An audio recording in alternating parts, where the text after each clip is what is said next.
And hi there, and welcome, and thanks for joining Intellihelp SALON. I have a friend that I've made in the last year. We've been in a few rooms together, and it's been really fun. One of the smartest, most creative people I know, and I know that a lot of you know him, will enjoy him. Before we talk a little bit more about what he does, we're going to talk about who he is. So, JP Sears. Ron, thank you for having me, brother. Thanks for being had. So, as we do, tell us about three people, living or dead, non-fictional characters, that you may or may not have known that you strongly admire, and why. Yeah, the first is a real-life character that somehow seems fictional, but he's actually real life, and I'm proud to call him a dear friend of mine. His name is Tim Kennedy. He's a Green Beret, Special Forces sniper, and why I admire him so much is he's the bravest person I know. Bravery matters. I love bravery. It's the virtue that it's more valuable than cryptocurrency nowadays.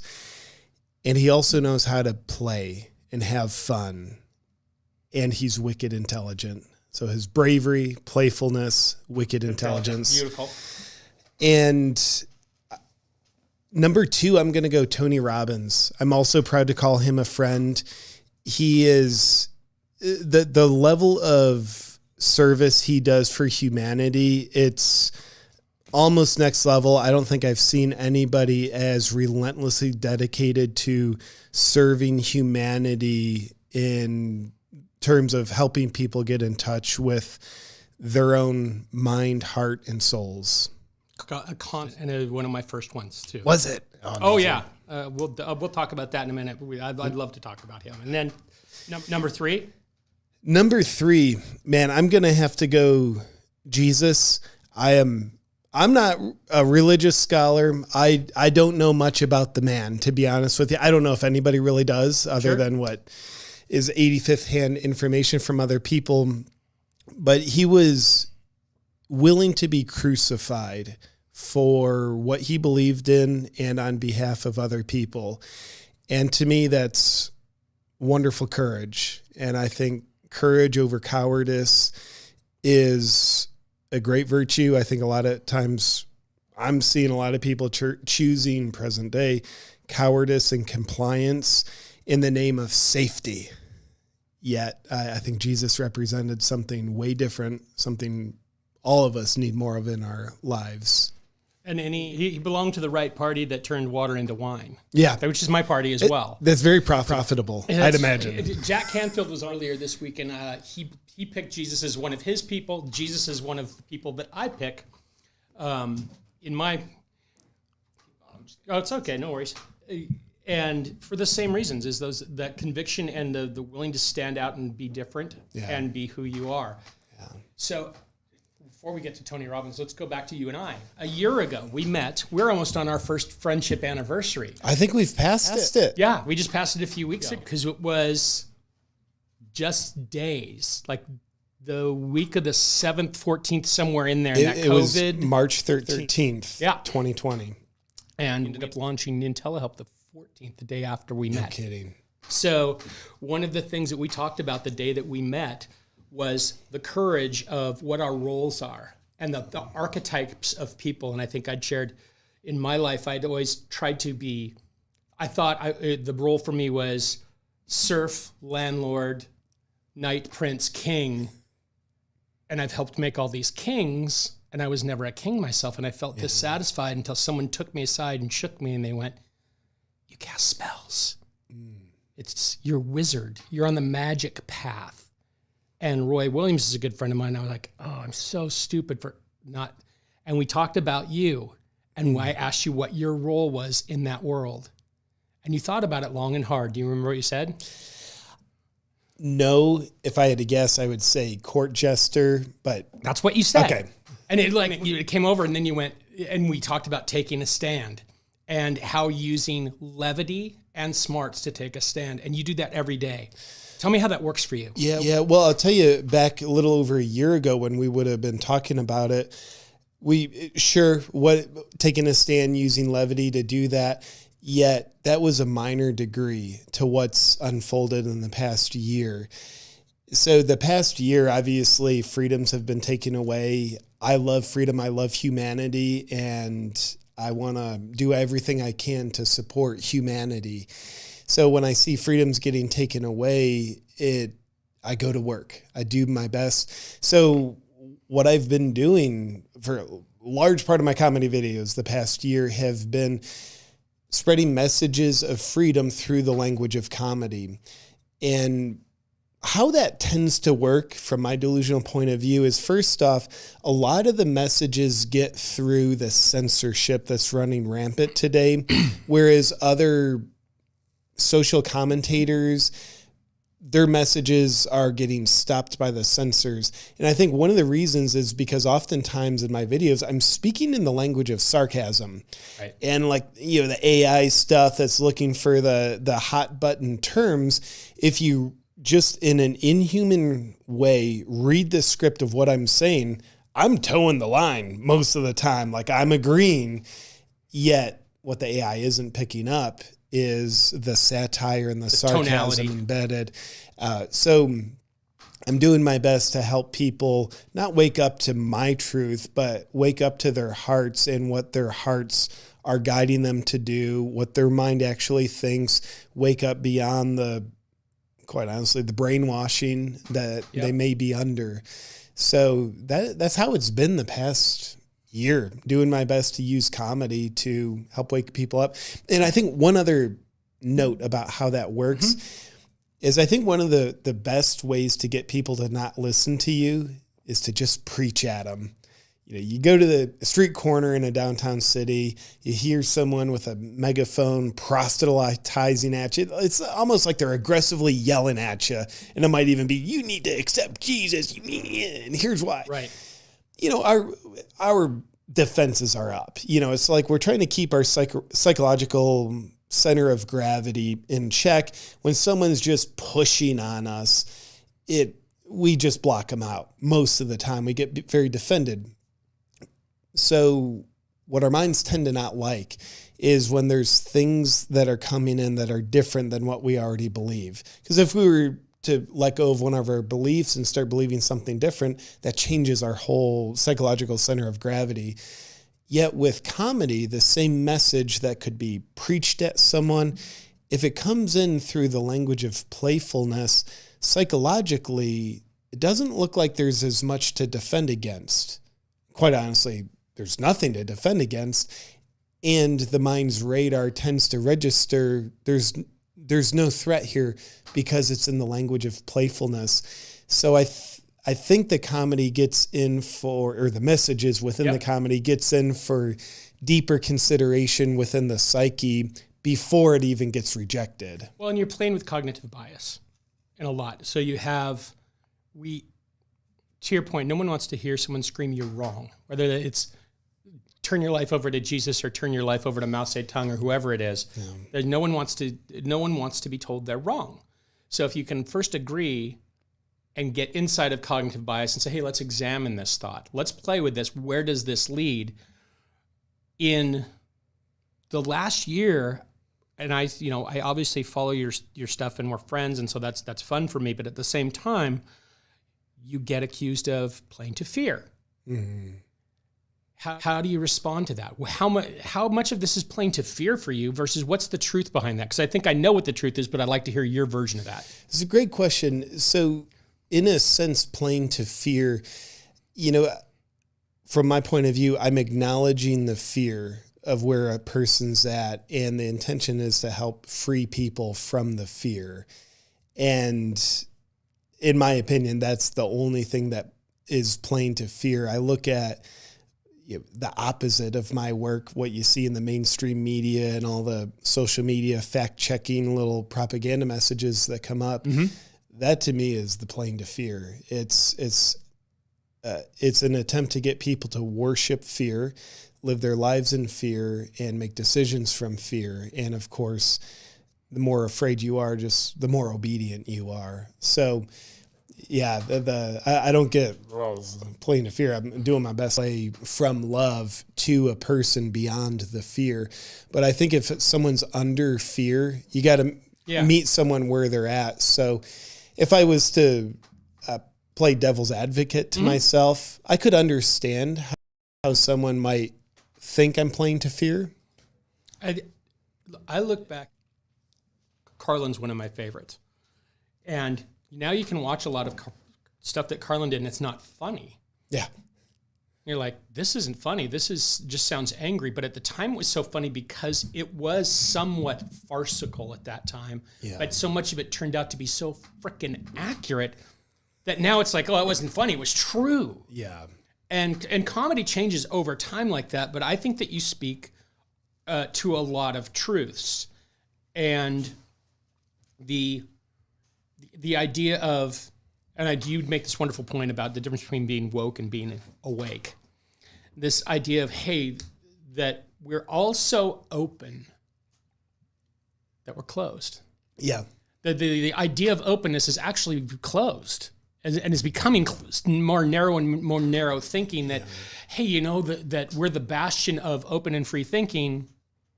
No, we're not. Yeah. In the mission of inclusivity, come on, you have to be more inclusive. We'll cancel you if you're not being inclusive. Okay, woke culture, you're being uninclusive to every single idea in person other than what's in 100% alignment with your doctrine, which is hilarious to me. And it's dangerous for that to go unchecked. Yeah, it's dangerous for the world. And to assume that anybody has 100% of it right.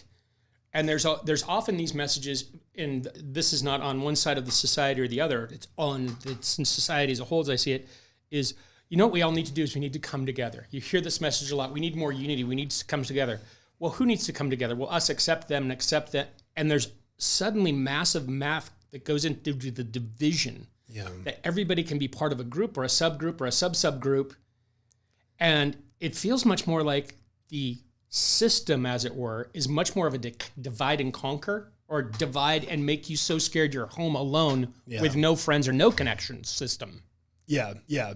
Is that... I think you and I drink from the same cup of perception there, whether we're both dead wrong but delusional enough to think we're right, or we're right. And I think that divide and conquer, the more you can get people to feel isolated, because I think in truth, we're all very connected. I think that's our true nature. Yet if you can get people to buy into the beliefs of separation, I mean, we're living in a very eerie attempt to segregate society based on race and beliefs, political parties, just so much segregation happening. And if you look at the human being, you know, any of us sit here, we're freaking powerful. But if you start dividing the human being into like parts, okay, just an arm. Well, the arm ain't nearly as powerful as the whole. It's lost connection. And then you divide it even further, just one muscle, the biceps.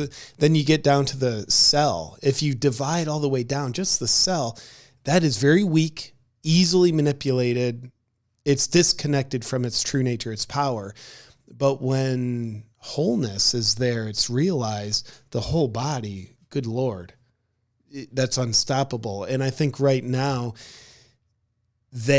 whoever tries to control other people, sure, they are looking to do that with humanity, where they know, you know, the few can only control the many when the many behave as though they're completely disconnected and isolated. So you have the human body isolated down to human cells, which is the individual, and it loses its power. And I think the human body, its power can never be lost. It can only be forgotten, and you can be made unaware of it. Let me ask you about technology. How much of this do you think could have happened without technology? Because right now, in my hand, I hold a television studio. Yeah. Like, I can turn this thing on, and I can broadcast around the world with Facebook with multiple people with a little robot in my hand, and I can also check the stocks and do that. Like, we've divided everybody, given everybody the power to be a broadcaster, and then insisted that they define their personalities through brands. So I'm the Lululemon Prius driving, and then I start to align with the political brands. Yeah. Like, could this have been done at any other time in history? The divide. The divide and the control. It's a great question. I'm a redheaded idiot on my good days. My opinion is but probably never before in history has it been able to be done in such a subtle, underhanded way, where before maybe you needed chains to enslave people. And it's really hard to you got chains on me. I think you're controlling me. Right. But now if you can get people to think, hey, my power, my sense of self, and my connection to my community is found within this, my Instagram following, if you get them to believe that, you're controlling them, which means they're forgetting, hey, my power, my connection to my community, the strong body of humanity I'm a part of, that's found through this 3-dimensional life. So I think the phone, I doubt it was its original intention. Sure. Yet I do believe the phone is a very effective way for people to get to forget their real power, their real true nature, and their community. So, man, I think it's being done super subtly. I think that's maybe what's unique to this time. And I'm curious your point of view on that. Yeah, it's I think that the phone makes it a lot easier. Technology makes it a lot easier. It also makes some things tougher, in my opinion, like being wrong. Yeah. Because if you make a mistake, you used to be able to say, I'm sorry, or you used to be able to change opinions, or even if you were a political leader, you could make a speech about this one year and go, hey, you know what? We have to make a pivot here. I was wrong. And the body would move with you and say, we have empathy for you as a leader and we'll change. But now it seems like once someone has announced a position, then they're committed to that hill. They get a crowd committed to that hill. And even if they find out they're wrong, off the hill we're going to go like a bunch of lemmings. Yeah. Is that fair? It seems like it, certainly. And man, I would say the level of a lack of accountability for how you treat people is also a big part. Sometimes, there's plenty of hate online, which, by the way, for me, there is way more love. I look at as controversial as some people might think my videos are. You go on YouTube, they average over a 99% like versus dislike ratio. By the way, look at the White House's YouTube channel. It's hilarious. Right. You get down to 89 likes and they're deleting the hate stuff and it's... Yeah. They have so many more dislikes than likes. YouTube's they've published, they're thinking about removing the like versus dislike feature. Kind of funny. But so when you look at that, sometimes people ask, hey, JP, do you ever do people ever approach you on the streets and get angry? It's no, absolutely not. Because there's accountability if they were to do that. They can say something nasty online through this device, and there's no accountability. And quite honestly, I probably won't have read it. Right. But in real life, there's consequences. And, for starters, if someone says something hateful, they might see a look of pain on my face. And then they have to deal with their own emotions. The bully has to deal with their emotions that come up when they hurt someone. And, if things escalate, there could potentially be physical consequences as well.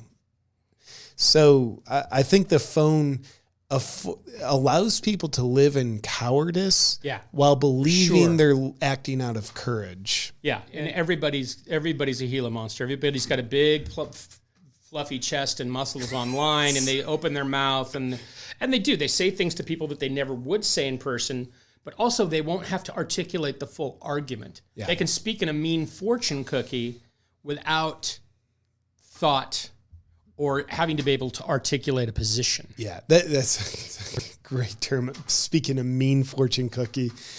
And also just for every negative. There's also positive. I think the phone also affords kind of the opposite to happen, where people can get on and express bravery. They can help other people, certainly.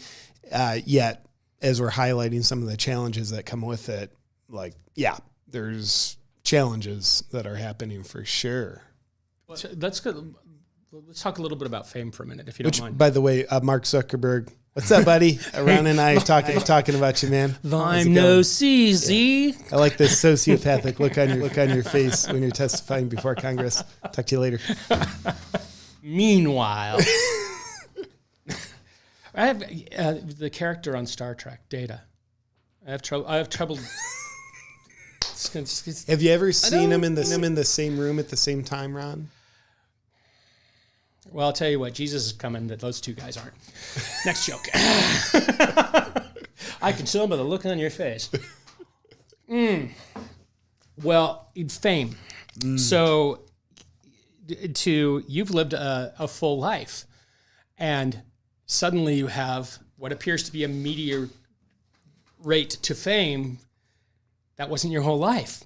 And this has been an interesting thing. My life started out the other way, where we were getting a little bit famous and got out of the industry and went behind the scenes. Yeah. And I always find it a fascinating look into a person's life who has lived both with it and without it. Yeah. So give me a little bit of the before, then the transition, and what it's like now, because you're old enough, wise enough, mature enough to have dealt with it different than a 22-year-old. Yeah. Yeah, so I just turned 40 years old, so just context. That's who we're talking to. I've made plenty of mistakes. I'll still make plenty, yet I'm less dumb than when I was 20. So, yeah, before the fame, I was doing one-on-one coaching with people and teaching some workshops around the country, around the world. It was great. Very fulfilling work. No dream, no plan, no desire to ever be famous or to do what I'm doing now. And then accidentally, as Forrest Gump tends to do when he's just following his heart, he stumbles his way into situations that are pretty cool. So I published my first comedy video on October 5th, 2014, thinking, well, this will be super stupid. Nobody will laugh at it. But some people laughed at it. And more importantly, it woke something up inside of me, both creatively speaking as well as a new gear of purpose in me, realizing, whoa, I can speak messages of meaning to people through the language of comedy. Mm-hmm.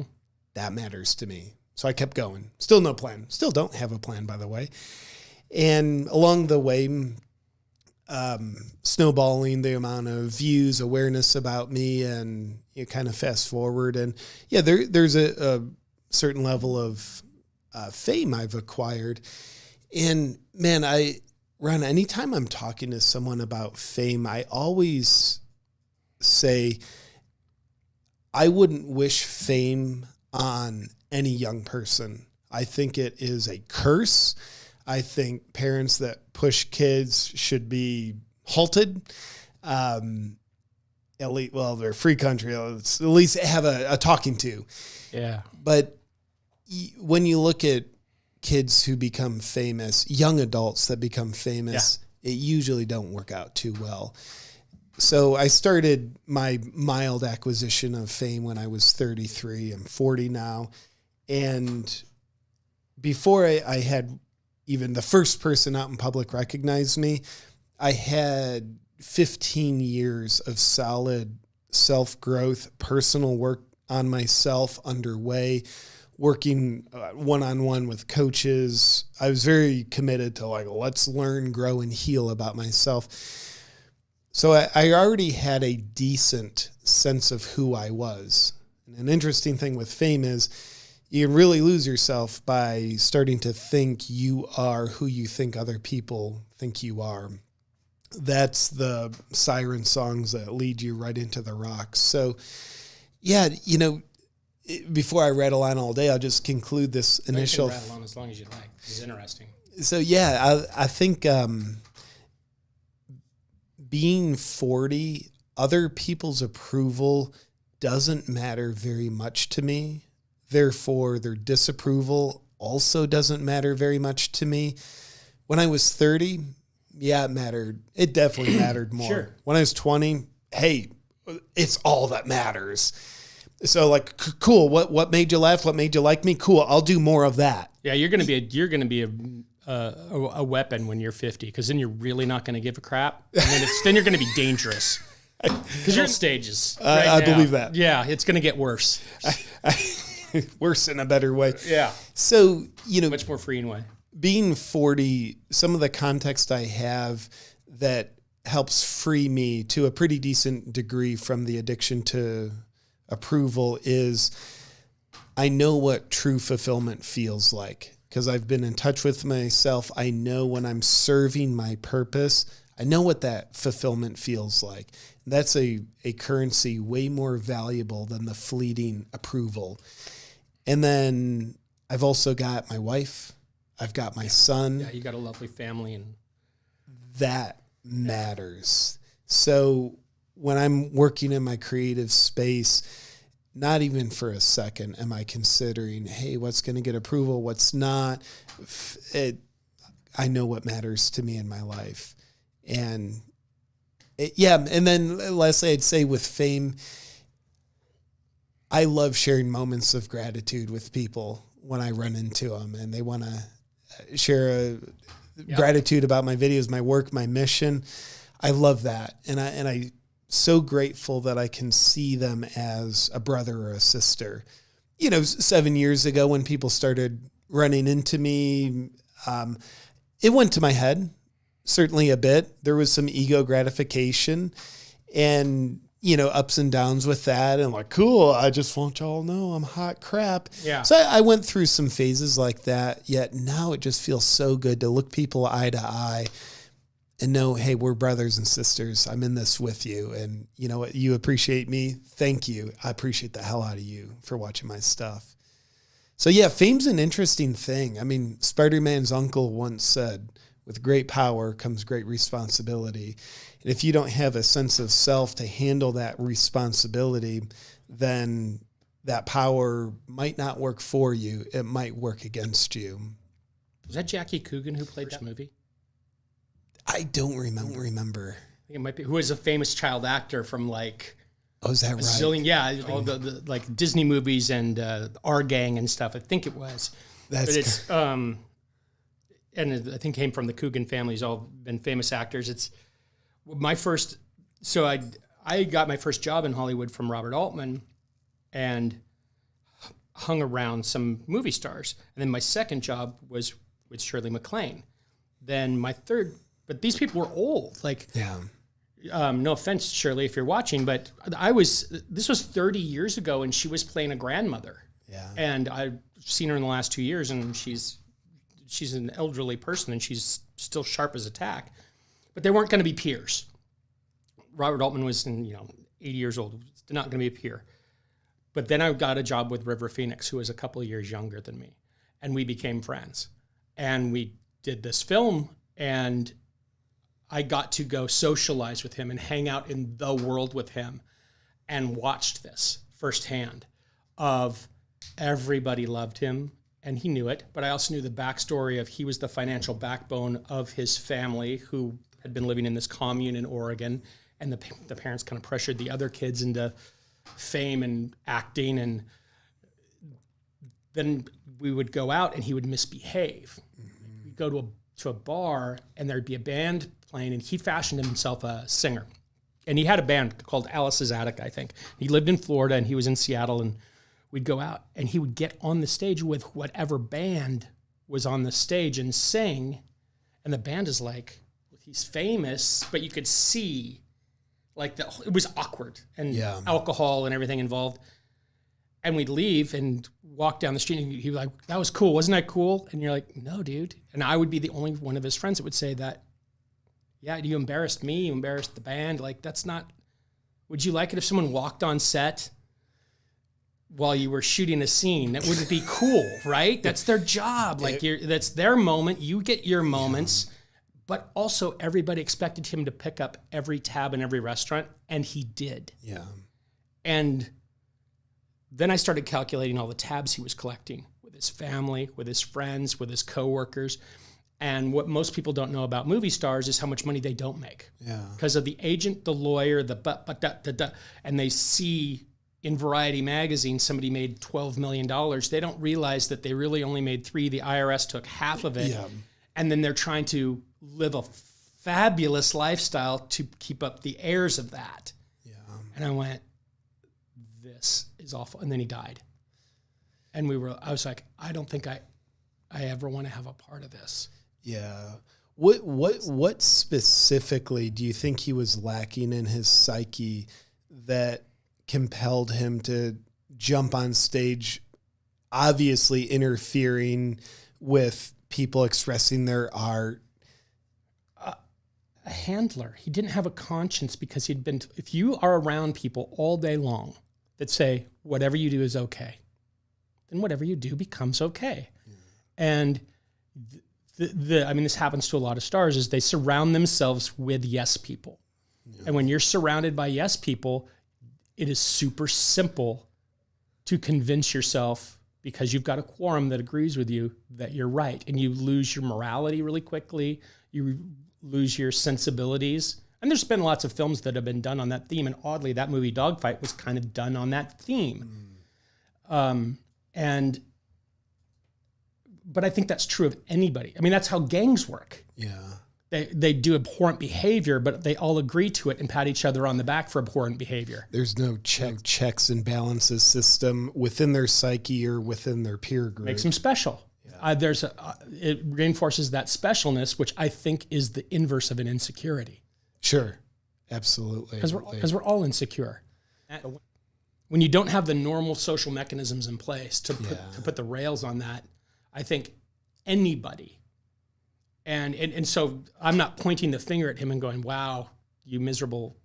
No, it's like I witnessed, sex, drugs, and rock and roll, count me in.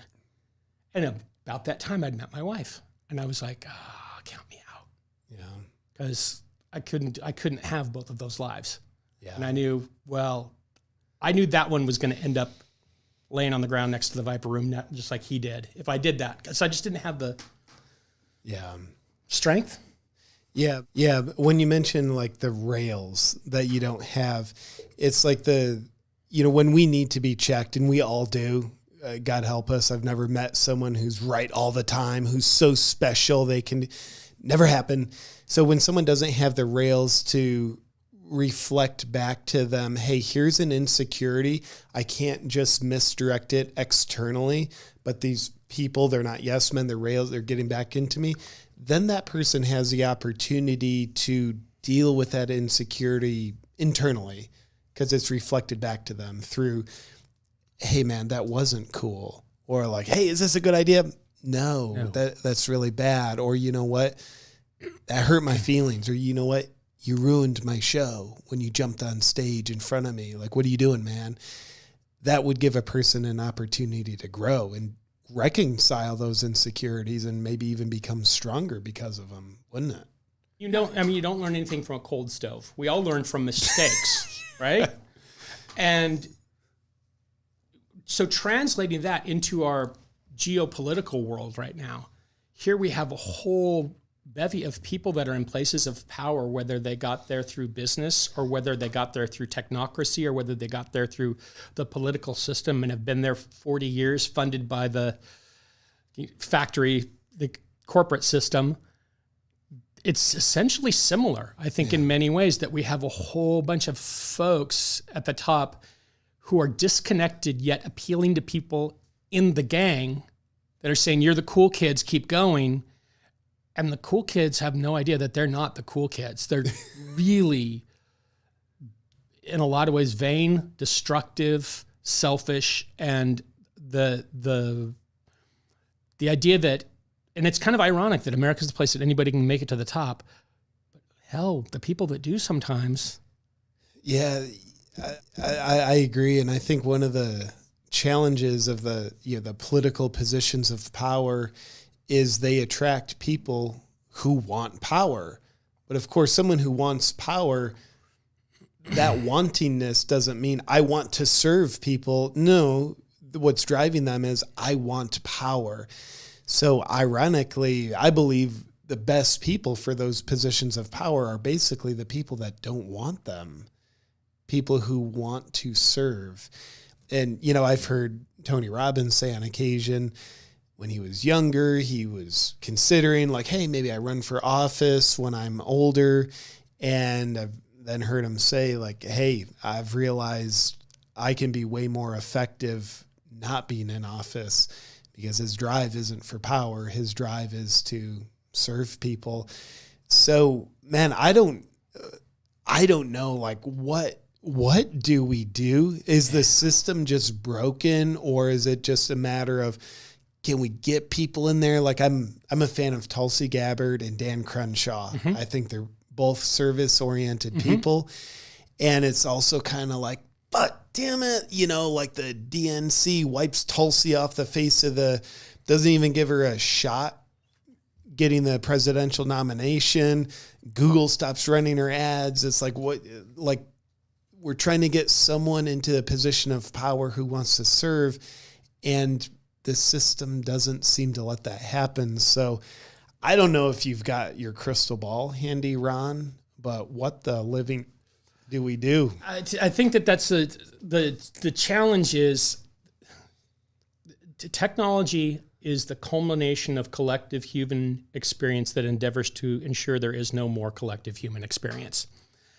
And we're allowing it to tie us up individually. I think that the film Network, like that speech that he gives in that film is true. It's like we have to put down our phones, and we have to personally connect with people. And now we're in a situation where for the last year, people haven't wanted to either and have been told not to, and all these things. I think the number one thing that we have to do as human beings is learn to connect to each other one-on-one and with people who have, like I say, we've never learned anything from a cold stove. You have to learn to live with people who think differently and accept that they think differently and accept that they believe and live differently, and they still have a right to think and believe and live differently. Yeah. And realize that in that means you do too. Yeah. Your freedom is found through their freedom.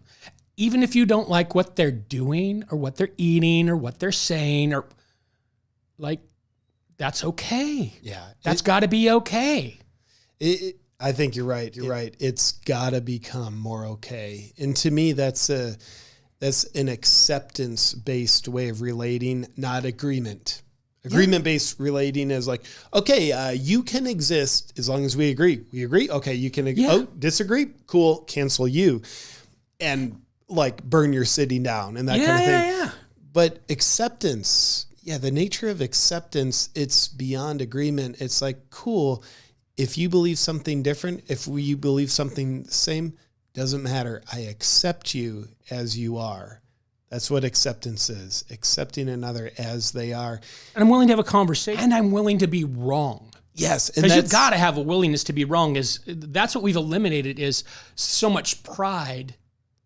Like, I laugh. I think God's got a great sense of humor, because here we have the story about Adam and Eve and on the knowledge that she gained from the tree, from taking this bite out of the apple, and the arrogance that man got from this process. Now, okay, I understand whether you believe in that story or not. The symbology of the story I find to be incredibly ironic, that now if I say something to you and you disagree with it, you don't have to actually know the answer to disagree. You can just get pissed off, and we can argue, and then you'll pick up your apple with a bite out of it because you have access to the tree of knowledge here, and you'll come up with the answer, but you act as though the knowledge was yours in the first place when you didn't have it. Yes, and even if I don't come up with a half-assed answer that's not my own, I can have an accusation instead of an answer.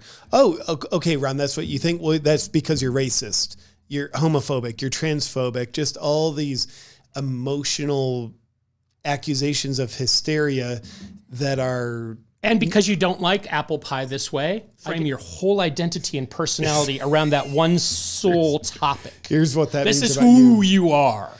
And you hippopotamus hater. And what's interesting, people who are in those die-hard agreement-based ways of relating, not acceptance, and you watch how they treat other people, good God, that's how they treat themselves.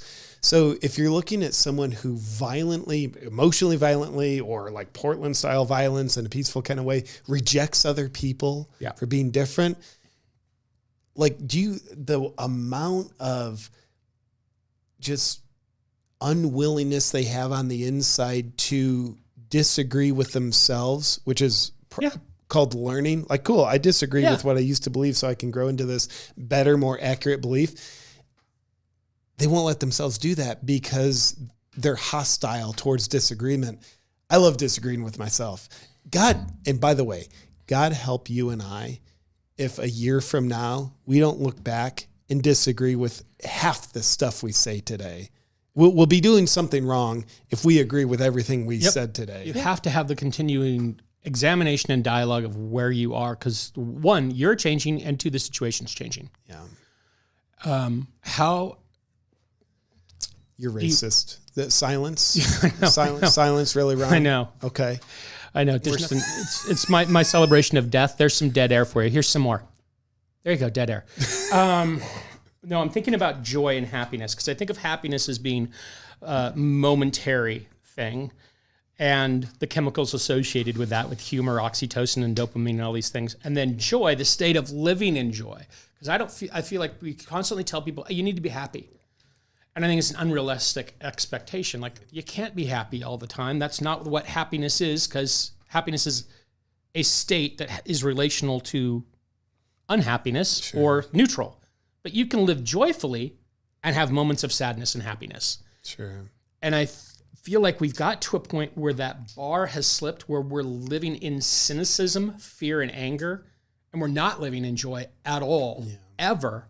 And we're having moments of happiness, which is when people give us 4,000 likes on Instagram. And then the rest of the life is like, it's out of balance for most people. Yeah. How do you see that? How do you address that in your own life? Yeah, I think that's a cool observation. And I think we've been tricked, and let's be self-responsible and say we've tricked ourselves into believing happiness is things that it's not. I think we've started to believe happiness is the dopamine hit we get when the 4,000th like comes in. Happiness is the gratification we get when we can self-righteously prove, here's my point, and people agree with us. Right. Or we can self-righteously silence someone else. No.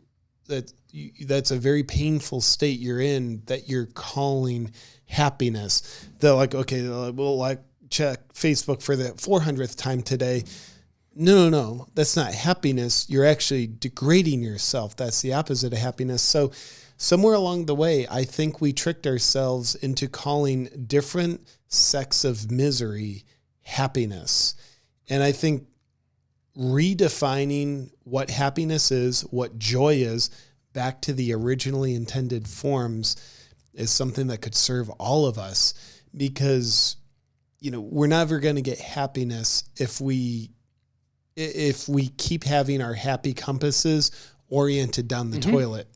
But if we recalibrate the compass to what happiness is, to what joy is, then I think we get a shot in hell of finding it, in my opinion. No, I agree. I think it's when you look for the joke, because sometimes the jokes write themselves in this world. Good God, I wish they'd stop writing themselves. It's too easy. But yeah, a lot of them just write themselves. In the satire, you could read something as it was written in a different voice, and it's comedy. To your point on AI and the bots earlier, but how do you go through, or do you have a process? Like for me in comedy, it's divergence. Like the davinci lens I look for is opposites. Yeah.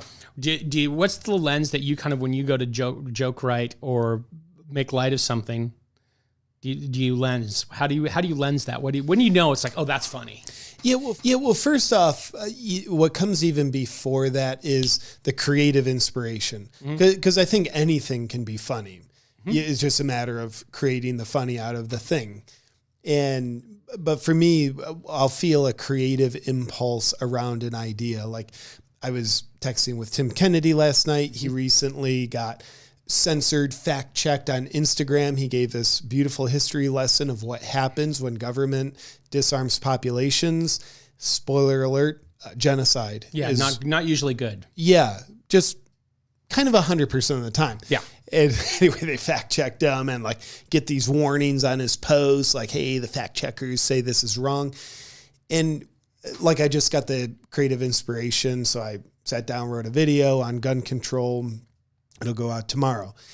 And so just the creative inspiration, but then how to create the funny out of the idea. Sometimes it's comedic contrast. So doing the opposite thing. Mm-hmm. I do a lot of these like newscaster segments on my channel. And a lot of times how I do that is like what's obviously ridiculous and harmful to humanity, I'll take that and rationalize why this is good for you. Here's why it's good for the president, who has Secret Service men armed with guns to protect him, and he controls the military with guns. Here's why it's a good idea for them to take your guns, because they're doing it to protect you. So, you know, it is just cool, playing the opposites. And then sometimes it's playing things in even more of an extreme direction. You know, if they're saying, hey, give up your guns, then it's like, cool, and give up your clothes. So we go even further in agreement. And then there is contrasting realities, where you transpose, you know, an event or an experience or people into an environment where they would never be. So there's a few different basic comedic tools to create infinite comedic expressions out of. Do you ever get anger? Do you see something that makes you viscerally angry and you go, if I respond to this with the anger that I actually possess, I might ruin my career. But how would I say this to the dumbest person in the room and get away with it? Yeah. And you kind of run it through that filter of, let me go from the highly intellectual anger down to the banal humor that you can draw from that and go, let me drip serve that to you. 100%. And there has to be personal processing on my end, because so much of what I do comedy on nowadays makes me angry. Wish it didn't. I miss the days when like, hey, let's make jokes out of gluten. Right. It's just fun.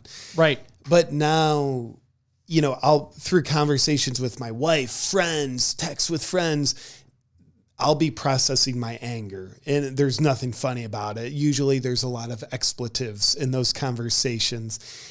But as I'm working through my anger, then I'm able to like better express the perspective comedically without just being an angry rant.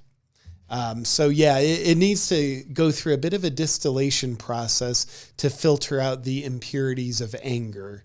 Speaking of distillation, I don't know if you drink or not. Do you drink at all? Not very much. I will drink sometimes, and I will write stuff that's funny and later go, that's not funny. But sometimes I will, and it really is funny. Yeah. Like, so the distillation process of, and I think for some humorists that's a way to go. It's like, let's chill back for a moment and think about, like, slow the brain down and go down to that speed and then write the joke. But if you don't, have you, and I'm sure in the last year you've experienced this, hecklers. Hecklers. Do you experience that in your world? Not very much. And I'll tell you why. When I'm doing live shows, the people coming to see me already know me. And what hasn't happened to my knowledge is a bunch of haters buying tickets, which gives me money, which supports me right, in order to come heckle me at a comedy club or a venue where security will throw them out for heckling. So that doesn't happen. Usually I just get the warmest crowds that they love me, and that's not the purpose, but they see me as a voice voicing what they have to say. So they want to come out and support. Really, and there's a handful of times over the past several years where there's been angry hecklers. Are they good? Not really. You know what's their appearance hecklers, or talk about your hair or your beard, or they're or just angry in a sentence. You know, the angry in a sentence. Yeah. The last one I remember was the weekend before you and I hung out last year. I was in Grand Rapids, Michigan, and it was a late Friday night show, and the lady obviously had been drinking too much, and she just started yelling out, "You are an asshole. You are a complete asshole." And cool. Like, one of her wounds got triggered by how she heard me talking. But interesting thing about a mean-intentioned heckler is they're heckling a comedian who is a professional at wit, wisdom, and comedy. They have a microphone in their hand. Yeah. The heckler does not. So I mean, brought the knife to the gunfight. Yeah, that's usually what it ends up being. Yeah. And my crowds, the common hecklers that I deal with are good-natured hecklers. There may be someone, they're not used to going to comedy shows, but it's like, hey, I love JP. Let's go see his show. And they might think like, hey, if I like yell out in the middle of a joke, that will add something. Kind of throws the rhythm off. I try to ignore it. But like, good-intentioned hecklers are a much different species. They're like a goat that like it tries to eat your shirt, but it's not like a tiger that's going to try to eat you. Here's your shirt. It says free thinker. Yeah.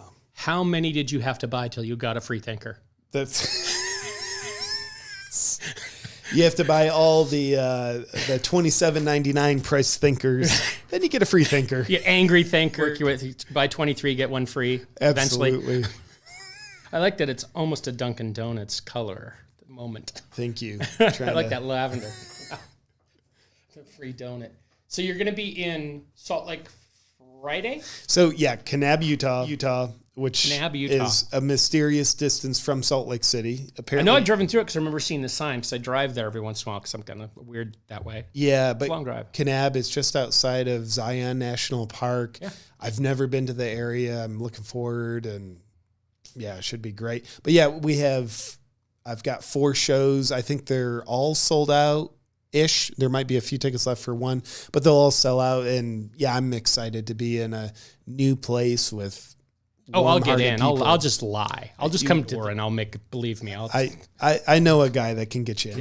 Yeah. I have my fake CNN badge there. I got all kinds of hardware and accoutrement to get me in. Fake badge for fake news. Smart. I got the curve. It gets you to be amazed what a press pass will do for you. Like, it's like, oh, you're going to the women's room? Press pass. Press pass. Yeah. Do you know parking is for press pass? Oh, come right up here next to the stadium, right up front. We've seen that happen. Lawn. Thank you. We've gone to the F1 and you just flash it and they're like, oh, you can park right up front. I'm like, I didn't pay $25 for parking, but I'll take this premier spot. That's amazing. Yeah. Well, I want a press pass when I grow up. I want a press pass and a fake vaccine card. Yeah, well, yeah. I'm sure that someone on the internet will perfect vaccine card pretty rapidly. I'd imagine it's in process. I'm actually going to just get like a 32-bit chip and actually press it into my body, so I physically have a chip that you can see, just so like they can. They're like, so they can. No, these came out this morning. Go ahead and scan it. Oh, you don't have the equipment to scan it. Well, I got it. I'm sorry. It's 5G. That's great. I love that. I want to get I'm going to try to improve. I want to get one of those 3-inch floppy disks implanted under my skin. That'll be my microchip. What's up, guys? The 3-inch floppy? Yeah. Well, if you rub it, it'll turn into a 5-inch hard drive. They write themselves. Anybody have Ron on payroll? Nope. Nobody. Okay. Nobody. I am untethered. I didn't expect you to have a 3-inch floppy. It's great. It's great. So, what's your hope for the situation? Do you think that there's a writing to it in this kind of this immediate spin of the world? Does this car sliding sideways on the ice, going towards the other car sliding on the ice, spinning on the carousel of ice? Yeah. Like, is there a settling to come here? Does this get normative at some point? I have hope and optimism. I do. Mm-hmm. And I also have realism where it's like, and I could see how the cars hit each other. My hope optimism is based on the notion that I think people are way more powerful than they think they are. And I think this year, the world has awakened more than ever before. where people have awakened to their bravery, their sovereignty, their willingness to make decisions based on what they think, not thinking that their heads have been programmed with. And man, I think when people are, acting in the virtues of bravery and freedom, humanity's good. We are good. And you could look at 8 billion people, how are you going to wake up 8 billion sheep? Goal isn't to wake up the sheep. The goal is to wake up the lions. That's all you need. So I do have hope. And then, along the way, as much as I'm not a fan of probably any governor who has tried to pretend to take people's rights away, I look at what Governor DeSantis is doing in Florida. He seems to be someone who's really upholding freedom, bans vaccine passports. Our governor here in Texas has done a little bit more of a mild version of banning vaccine passports. But that's something, obviously, pharmaceutical companies have mountains of money and power and influence, yet to have some politicians standing up against them for people, for medical freedom, amongst the other challenges, that also gives me a little sliver of a hope. And then, watching people not sit around waiting for permission from politicians or anybody, that inspires me. Nobody needs permission to be what they already are. Our nature is already free. Bravery will allow people to wake up to their true nature, and obedience means you'll be sitting around waiting for permission for a long ass time. So I think people... Yeah, I think we've got samples, there's formats to look at. We're looking at decentralized currency and decentralized information, but we're not talking about a decentralized conversation where the public actually takes the conversation back from the few media outlets, no matter who they are, and go, hey, can we actually have this discussion? And I hear a lot, there's a lot of this design around the lion and lambs and sheep conversation in particular. And it makes me nervous in that, because folks who I don't think have a whole lot of credibility step forward as lions sometimes. Sure. And it's easy to call everybody sheep. And then I look to that model of Christ and go, and a little bit, I like that you picked Christ and Tony Robbins, and I love the character traits, because when you describe those people, that's why I ask, because you really get to describe yourself at the beginning of this conversation. These are your attributes. No one can walk in here and say, hey, I'm awesome. But through that vehicle, you can kind of tell us what you admire and what your character is. You get to talk nice about yourself. And I look at this idea of lamb and go, what is the lamb? It's pure. It's strong, it's pure, and it's not sheep. There's a difference in the dialogue, just even in the word and the way that we relate the etymology of the word. And what are we willing to do in the model? What would Jesus do is still one of my favorites, is because sometimes he'd get mad and flip the tables from what I understand. And sometimes he was not this meek character. Yeah. And we tend to think, oh, he was this meek. He was probably not a pushover. Probably not a pushover. He was not going to cower to the opinion of Herod or Caesar or the Pharisees. He was going to stand firmly in the truth and look for it, and with humility and nobility. Can we do that? Can we do that in a way that has humbleness associated with it? And I think people can. They just have to know that that's an option. Yeah. And we're eliminating the idea of that as being an option. We're increasing the need for being right, having our ego fulfilled, getting attention, all of this stuff that feeds the worst parts of us, instead of serving, the simple act of serving another person, like taking a break from your life. In one of our programs we just say, hey, we just want you to go serve somebody, go do something. Try to commit to one day, do some act that you don't put on the internet and get credit for. Be kind to a person. Reach that thing off the shelf for a stranger. Go through a ritualistic act of goodness every single day for a week, what does that do for your self-esteem? It changes people like you wouldn't believe. They're like, I couldn't believe that something so simple made me kind of snap out of realizing how selfish I was behaving in the rest of my life. And that's what that's my hope, is that we can, that people like you and people like me and people like our friends can go, look, yeah, it's a bit of a car accident out here right now at the moment, but at the scene of the accident, it's the people who have cool, calm heads that start handing out the water and the blankets and are decent, that you go, oh. Yeah. Yep. Yeah, man. I think decent, kind humans, that's who we all are. Underneath, you look at the biggest rage mob, there's freaking beautiful people underneath that behavior. And so I think there's great cause for hope.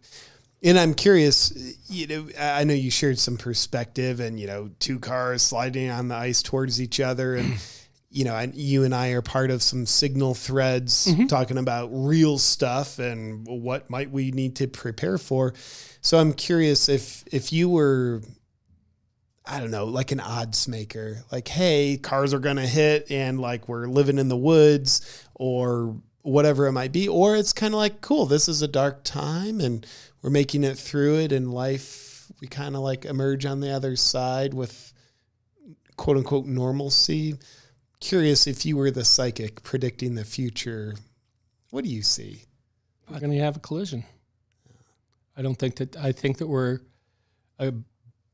but I think that all of that holds true. I think we're going to have a collision, and I think it's going to be a tough collision. And I think it's going to be a multi-car collision. And I think that the people who have cool heads and understand how to, navigate collisions and navigate triage. I'm playing for the other side of the accident. I want to be here with the people that are going to be able to play for that. Now, I can't tell you what the accident's going to be. I have my suspicions. But I think we're at the beginning of this. Mm-hmm. I don't think we're at the middle of it. And I don't think we're near the end of it. I think we're at the beginning. And that sensible people, it's a good time for people to go, do I want to be sensible? Because this is all opt-in. I get to choose to be sensible. I get to choose to be as objective as I can and say, hey, no matter the outcome, is my fellow man actually my enemy? So the smartest hack is to start to bond and bind with people of like minds that are thinking about helping through the collision. Yeah. And whatever that looks like for you. But I think isolation is not the answer. And disconnect is not the answer. But being smart and caring about people and connecting so that you have a network to connect with. If this internet went down tomorrow, we watched power go out here in Texas a couple of weeks ago, and it was a shit show. Yeah. And it was just 4 days. And some people had power and some people had lost water. And the people who lost power and water, really terrifying. Sure. For 4 days. If that happened in this country for 2 weeks,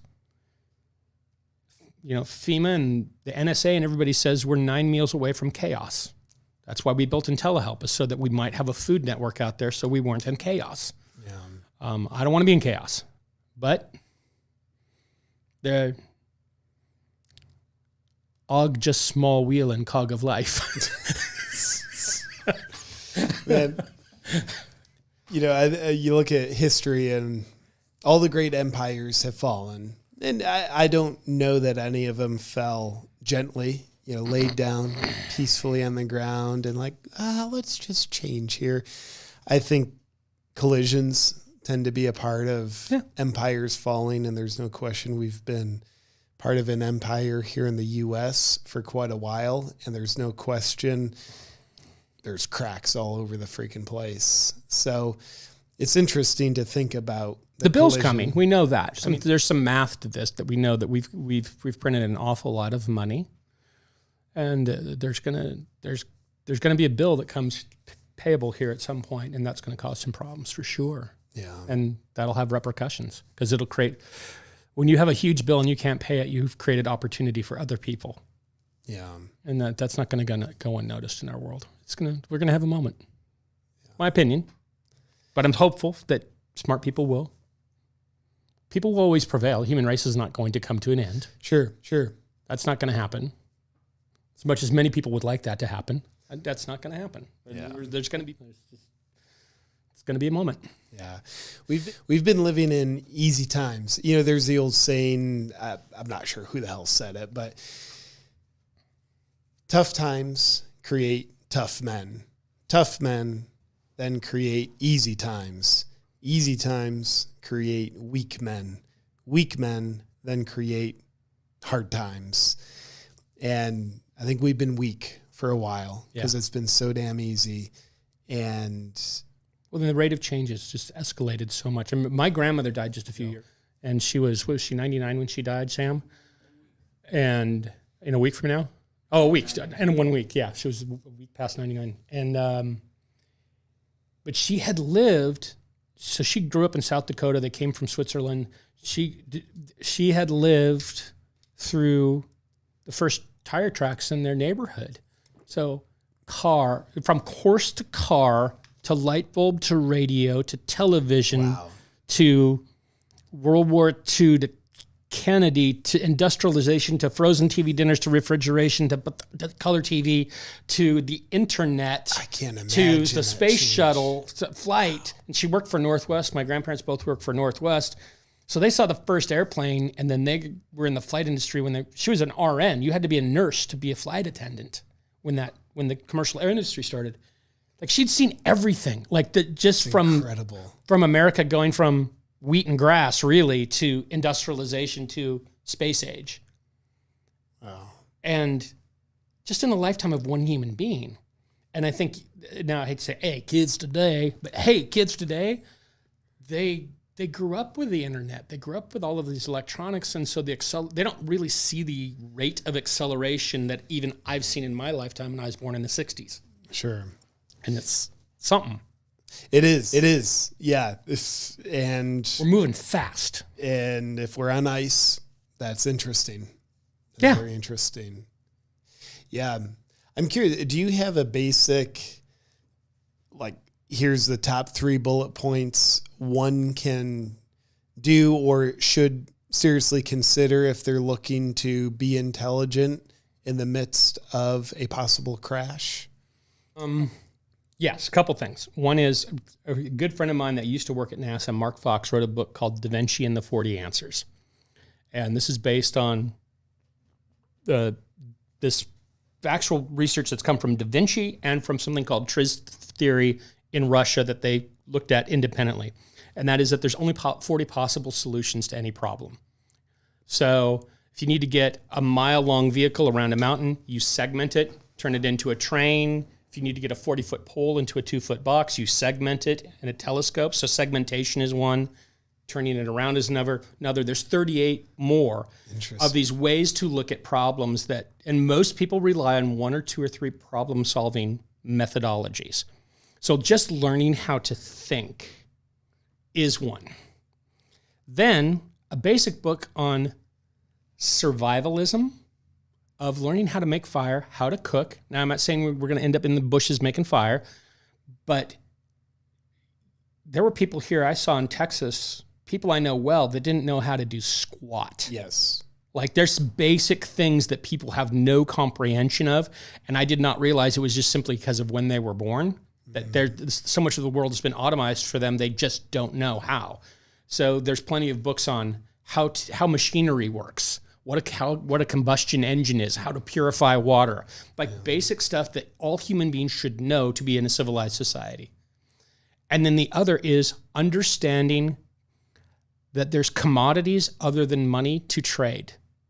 Because if there is no bank open and there is no cash in your pocket, what do you have that the world wants in a tribal situation to trade?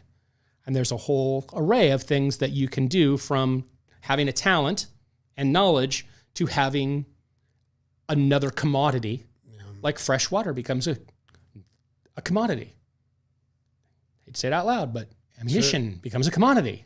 Like there's all these things that become commodities that turn into currency for people. So there's tons of good information to be had on that, but I think backing up and just asking the question that you asked, if there were 3 things, that right there is valuable. Yeah. What about you? Well, the the test drive that we had here in Texas, which was a blessing in disguise. Like, cool. You know, I had some level of preparation done, yet I got to experience where the major holes were in my armor. Yep. And some of what you just mentioned are my holes. Like, cool, put me in. I don't know how to make a fire. So those basic survival things, don't know how to purify water. You know, cool. I have a couple weeks worth of water in my kitchen pantry. That's not sustainable. So I'm glad I have that. But like, and how are things like, we have a 500-gallon water storage tank here, but it was 9 degrees out. Yeah. It's a huge ice cube. So like, and then what I didn't realize is because I'm a nice person, we have good friends, and somebody else was out of power and water, we said, come stay with us. Our house is big enough. Well, these were big guys that eat a lot of calories, and we were going through food at a 4 to 5x rate of what I anticipated. Like, you just start to think these things through. Like, you can't say, hey, things could get rough. I should get some Band-Aids. Yeah. Box of Band-Aids ain't going to do it. Yeah. You got to think this through deeply and go, okay, what if things go really south, and prepare for the worst and hope for the best. And we'll live in hope for the best land until that happens. Absolutely. And I started looking at things in terms of assets and liabilities. Okay, big humans come into my house. Come on in, let's be nice. But aren't able to contribute anything. That's a liability. Mm-hmm. It's cool if it's a situation where you can support them, but that ain't sustainable. Not sustainable. So I started thinking about that and just kind of like, man, I like to help everybody, but there comes a point in time where if you imagine down the scary scenario, my food, water for my wife and child is what absolutely matters most. So thinking about things like that. And then, I went out and learned how to hunt. Yep. My friend Tim Kennedy took me out, taught me, and still so much to learn, but it's like, cool. What I learned on one hunt was infinite more knowledge than having never gone hunting. Not know what the hell. My engineer here is our hunter. So like we everybody's kind of got a skill. And like we sold one of our vehicles and bought a vehicle that could seat everybody and the dog and could be more alternate. Like, we didn't need that luxury car. We just in case. Yeah. Like a living on, that's not in fear, and being prepared isn't fear. Yeah. Being prepared is being prepared. Of course, the old saying, you don't rise to the occasion. You fall to your level of preparedness. Competency. Yeah. Absolutely. Mm-hmm. And then for me, like another important one that I found out like, cool, got to have this is getting out of proximity from people, having that plan in place. And so like, I don't own a vast array of land. I've got great friends, a couple, they recently bought 60 acres. So conversations with them about like, can we make our way into your place? Here's what we can contribute. Here's how we can contribute. So we have a lot of those. Because as you mentioned, how some people believe, if the collision really happens and food supplies shut down, electricity's out, people are about 9 meals away from mass chaos. So for me, it's important to have a plan to get out of proximity with a lot of people. Yeah, that's exactly right. Because mass chaos doesn't happen in the middle of nowhere, because no one's going to walk to the middle of nowhere to create chaos. Yeah. That it's the disturbances in big cities. Yeah. And it's not that that's where we're headed, but if we're headed that way, we got to start thinking, okay, 2 years ago, would you have said there's going to be a version of a flu that's going to create the current scenario that we're in for a year? I would have thought you were nuts. I was nuts. And these poor people have been living with me for 20 years, and I've been saying, one of these days there's going to be a flu. This is going to start with a flu. One of these days there's going to be a flu. No kidding. Yep. And see the man nodding over there. He's like, yeah, not because I'm psychic. It's just because I know that that's how societies work. Like, some days there's going to be a sickness, and I just had me right that it was the flu. And here we are. But it sounds insane. It does. So, and to your point, sitting here in April 2021, what could you tell us today that would sound insane to us today that in a year, 2 years from 5 years from now could be true? Who knows? And I certainly hope that kind of stuff doesn't happen, yet having some level of effort and energy going in for preparing for crashes, if nothing, I hope it's all wrong, and I'm glad I sleep a little bit better at night because of it. Yeah, I have this friend of mine, Susan Crenshaw, her dad passed away a year ago, and I went over and spent some time with him interviewing him before he passed away, and it was a really nice time together. And he gave me this plaque. It says, "Man does not plan to fail. He fails to plan." Yeah. And it's like, that's pretty much, it was just a very interesting timing that I was handed that a year ago as well. I'm like, yeah, that's a good reminder every day. So we just need to plan. Don't live in fear. Find some joy day to day. Hug your kids. Build some relationships. Connect with some people. This is actually a time to build. Well said. Yeah, man. Those relationships, you know, the farmer 300 years ago, he planned. He planned for winter. Yeah. You know, we're not going to be harvesting all year long. That's why they plan. Yeah. I think planning has been something, it's part of human nature. It's not a bad thing. It's just living in a super easy time. Guess what? Things get so cushy, you don't need to plan. Well, there was a time, I mean, I'm basically living in the U.S. that you don't realize that there was a time you could not just pick up your phone and hit a button, and 2 hours later, Amazon Prime would deliver that char grill barbecue to your door. Like, we can do the most bizarre things that you would have said 20 years ago. Come on. And that makes us think everything's easy. Yeah. And it's not. It's easy until it's not. Take out the power in Texas, something happens, then it's not. Yeah. Well, I adore you. I thank you for spending the time with me. I don't want to belabor your time, and I know that's valuable. And I'm going to try and figure out how to land I'm going to Utah, and I'm going to try and do this specific thing with you because I want to come see you live again. But thank you. Thank you for spending the time with us. Yeah. Thank you for having me, Ron. It's a pleasure. And thank you for doing what you're doing. You've got such a kind heart and such intelligence behind your heart, which I think conveys your message very well. So I appreciate you being who you are in the world. Well, let's go out and have some fun with the ladies and the kids too. I'd love to.